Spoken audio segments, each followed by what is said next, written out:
and says the number of deaths just in care homes since Easter tops 4,000. He says that's a catastrophe, and the government's claim of putting social care at the top of its COVID-19 fight is nothing more than a lie. Matt Weston joins us live this morning on BBC CWR. Matt, very good morning to you.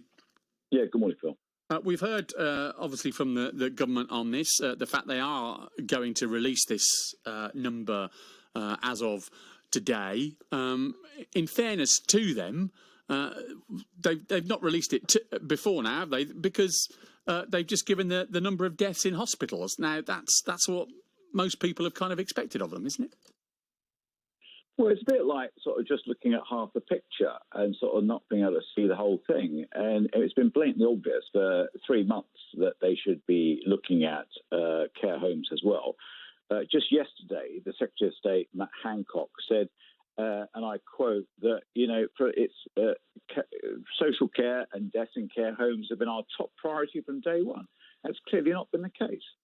And in terms of and you will be obviously subject to the kind of briefings that other people don't get to hear as an MP. You'll hear, indeed, I guess, from local councils as well, won't you?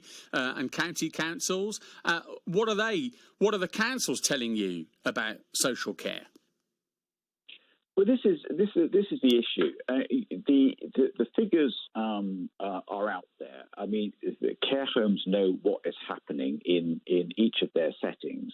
What I think has been frustrating for me is that there have been weekly council meetings going on. This is county council; it's the responsibility of the county council, held every Friday. And I'm afraid to have to tell you that on several occasions, social care has not even been on the agenda when we've been talking about COVID-19. That's the whole purpose of that weekly meeting. So those councils have not even given you, or not even been able to give you a number, because on their weekly update for MPs, they don't think to factor that in. That's what you're saying. Well, look, maybe I should just rephrase it. Right. On the agenda, social care, and we're talking only about COVID-19 and the crisis, social care, residential care homes is not on the agenda. Okay. So your view is that carers in care homes, people who've died in care homes, they've been what? Sacrificed? Forgotten. Right. Okay. I would say they've been forgotten. They've forgotten families. I think it's terrible that this part of our community and those care workers have been abandoned. I think it's really serious, and that's why we're seeing this catastrophe in our care homes. It's because it's not been given the priority by government, and secondly by local government in the way that it should have been. Could it have, whichever government of whatever colour or political persuasion have been prepared for this, Matt, given that, governments around the world, this is a brand new experience. We're not going to get everything perfect correct, are we, from the start? And we watched the Panorama documentary on Monday night, and it showed up the failings in buying of PPE, the no gowns, no visors, or even body bags have been ordered by the government in its pandemic stockpile. The idea that every government will have got everything right is just unrealistic, isn't it? Well, it is unrealistic. I accept that for sure, and I am realistic in these things and a pragmatist.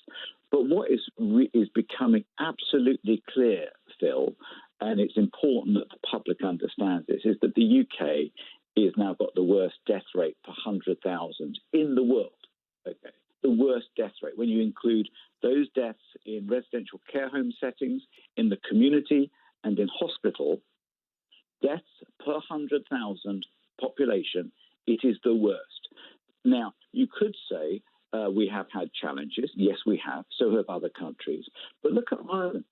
Ireland has done twice the amount of testing from day one. It's got half the death rate of the UK. Look at Germany, look at Denmark, look at other nations, South Korea, elsewhere, Australia. We are by far the worst. Now, when there is an inquiry, this will come out. But right now, it is important that the public understands. That is why it is really important that people adhere to the government guidelines about staying at home and taking all sorts of precautions. Because I'm afraid to say the protections are not out there for the community in the way that they are for other countries.